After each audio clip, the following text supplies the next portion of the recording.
Hello, నమస్తే అందరికి. Welcome to my channel. ఇప్పుడు మనం చెప్పుకోబోతున్న స్టోరీ ఈ విల్ లవ్ ఎపిసోడ్ 8. విజయ్ ఫాస్ట్‌గా సూర్య క్యాబిన్‌లోకి వచ్చి, రేయ్ సూర్య, ప్రణవి పెళ్లి ఆగిపోయిందంట అని చెప్పాడు. అయితే అన్నాడు సూర్య కేర్‌లెస్‌గా.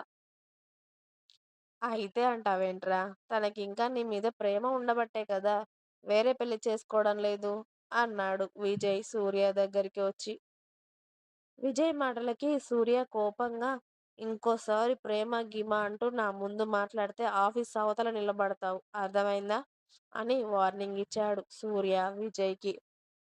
అంతే, సూర్య సీరియస్నెస్ కి భయపడిన విజయ్ సైలెంట్ అయిపోయి, సరే లంచ్ టైం అయింది, కనీసం భోజనం అయినా తిందాం రారా అని పిలిచాడు విజయ్. నాకు తినాలని లేదు, నువ్వు వెళ్ళి తిను, నేను కాసేపు ఆగి తింటాను అన్నాడు సూర్య. సరే నీ ఇష్టం రా బాబు అని విజయ్ అక్కడి నుండి అతడి క్యాబిన్‌కి వెళ్ళిపోయాడు.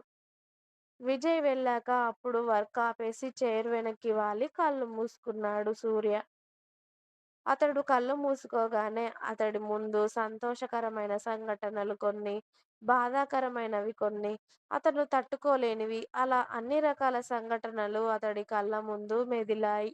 అవన్నీ సూర్యకి గుర్తు రాగానే అతడి గుండె బరువెక్కింది. ఉహ్! అంటూ చైర్‌లో నుండి లేచి నిలబడి, అయిపోయింది తలుచుకొని ఏం లాభం? నాకు వేసిన శిక్షకి దానికి కూడా కరెక్ట్ శిక్ష వేశాను కదా! అందుకే పెళ్లి వద్దని అని ఉంటుంది.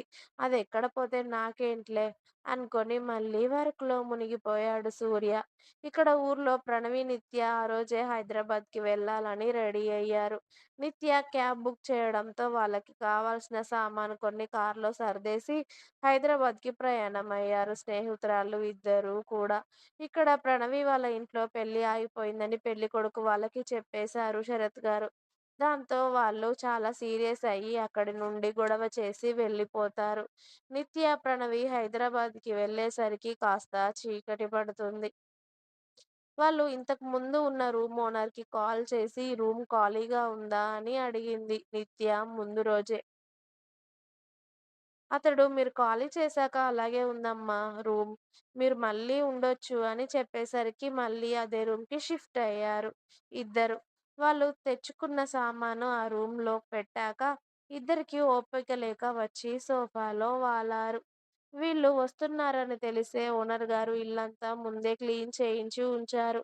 ఆ ఇంట్లో ఫర్నిచర్ అన్నీ కూడా అవైలబుల్‌గా ఉండడంతో ఇక వీళ్ళకి దేనికి ఇబ్బంది లేకుండా పోయింది.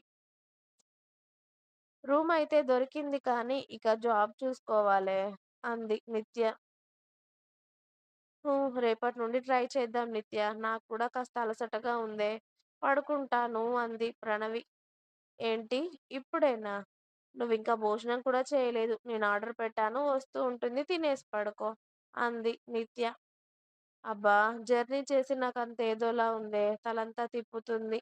నాకేది తినాలనిపించడం లేదు అంది ప్రణవి నీరసంగా. నీకేది నీకేది తినాలని లేకపోయినా ఇప్పుడు నువ్వు ఖచ్చితంగా తిని తీరాల్సిందే. ఎందుకంటే నువ్విప్పుడు ఒక్కదానివే కాదు. నీ కడుపులో నా అల్లుడు కూడా ఉన్నాడు. అర్థమవుతుందా? అంది. వీడికెవరూ లేరు అనుకున్నానే. ఇప్పుడు అమ్మతో పాటు అత్త కూడా ఉంది. నువ్వు నన్ను వదిలిపెట్టినా నేను నిన్ను వదిలిపెట్టనే. నువ్వెక్కడికి వెళ్ళినా నేను నీడలాగా నీ వెంటనే వస్తాను అంది నిత్య నవ్వుతూ. అప్పుడే నిత్య ఆర్డర్ చేసిన ఫుడ్ రావడంతో ఇద్దరూ కలిసి కాస్త తినేసి ఇక నిద్రపోయారు.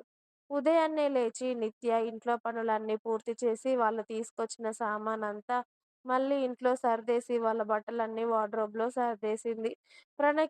ప్రణవికి నీరసం వల్ల త్వరగా మెలకువ రాలేదు. నిత్య కూడా తనకి రెస్ట్ అవసరం అని చెప్పి ప్రణవిని లేపలేదు. ఇంట్లో పనంతా చేసుకొని బ్రేక్‌ఫాస్ట్ కోసం ఉప్మా చేసి అప్పుడు మెల్లిగా వెళ్లి ప్రణవిని నిద్రలేపింది.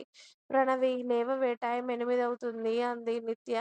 ఏంటే మరి ఈ టైం దాకా నన్ను నిద్ర లేపలేదు అని కంగారుగా లేచి కూర్చుంది ప్రణవి. ఓయ్! ఏంటా కంగారు? నువ్విప్పుడు లేచి చేయాల్సిన పనులేవీ లేవు కానీ ఆ కంగారు పడడం మానేయ్ అంది నిత్య. కానీ మనం జాబ్ వెతుక్కోవాలి కదే! అబ్బా! అదంతా నేను చూస్తాను కదే! ముందు నువ్వు ఫ్రెష్ అయ్యిరా. మనం బ్రేక్‌ఫాస్ట్ చేసి హాస్పిటల్‌కి వెళ్దాం ముందు అంది నిత్య. కానీ ఇప్పుడు హాస్పిటల్‌కెందుకే? అంది ప్రణవి.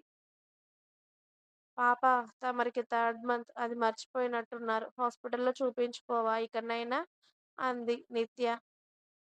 అవును కదా! ఈ టెన్షన్స్ అన్నిటిలో అసలు లోపల బేబీ ఎలా ఉందో చూపించుకోవాలి అన్న ఆలోచన కూడా నాకు లేదు అనుకుంది ప్రణవి.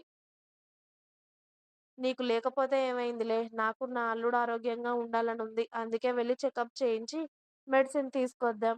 పద. అలాగే నిత్య. ఫ్రెష్ అయ్యి వస్తా అని ప్రణవి వాష్‌రూమ్‌కి వెళ్ళింది. ఇంకా ఉంది. మీకు నా స్టోరీస్ నచ్చినట్టయితే ప్లీజ్ నా ఛానెల్‌ని తప్పకుండా సబ్స్క్రైబ్ చేయండి.